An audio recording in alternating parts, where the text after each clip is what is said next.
Here I am on day one of my Central American adventure, except I'm not yet in Central America. Today I'm just positioning. The genesis of this trip goes back to summer 2019 when United Airlines had an error fare from Dublin to Panama for just £180 return, including a checked bag. As I've never been to Central America, I snapped this up, and fortune favours the speedy, as this deal was only there for a few hours before United realised they were pretty much giving this flight away once you factor in all the airport fees and taxes. So here we go, leg one, BA Club Europe from Heathrow to Dublin. Let's go.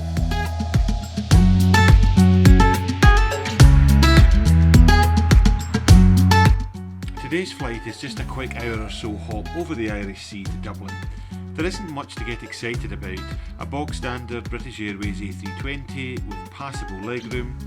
I was in club, and in common with pretty much all European carriers, BA just take out the middle seat. On this plane, the 11-year-old G-EUUZ, we have a table between the seats, something which is sadly missing from the brand new A320 Neos. I was also lucky enough to have the aisle seat 5C empty, giving me plenty of room to spread out during the flight. I opted for the sandwiches in the afternoon tea service. I can't really recommend the Ploughman's. It's a bit more hearty than the sandwiches, but it's just really dull and ordinary. At least the sandwiches have a real freshness and high quality taste to them, along with a fruit scone and some clotted cream and jam, and of course some champagne to wash it down, Nicolas Fiat, which I really like and is certainly a step up from the Castelnau that BA used to serve. And for French speakers out there, I hope I'm getting my pronunciations right.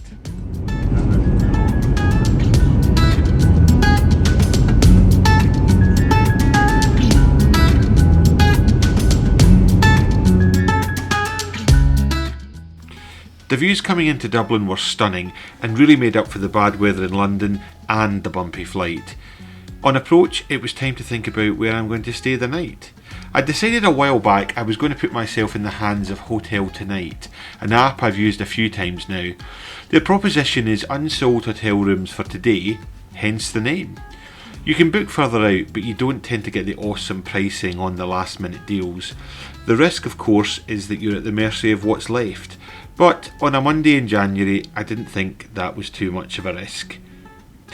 In fact, I got a fantastic deal on the top end 4-star Clontarf Castle, paying only £61 for a really awesome hotel.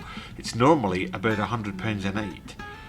I'm not paid by HotelTonight, but I do think they've got a great product for the traveller who's prepared to roll the dice. If you fancy giving them a try, use my promo code STJack and you'll get £20 off your second booking, and so will I. Win-win!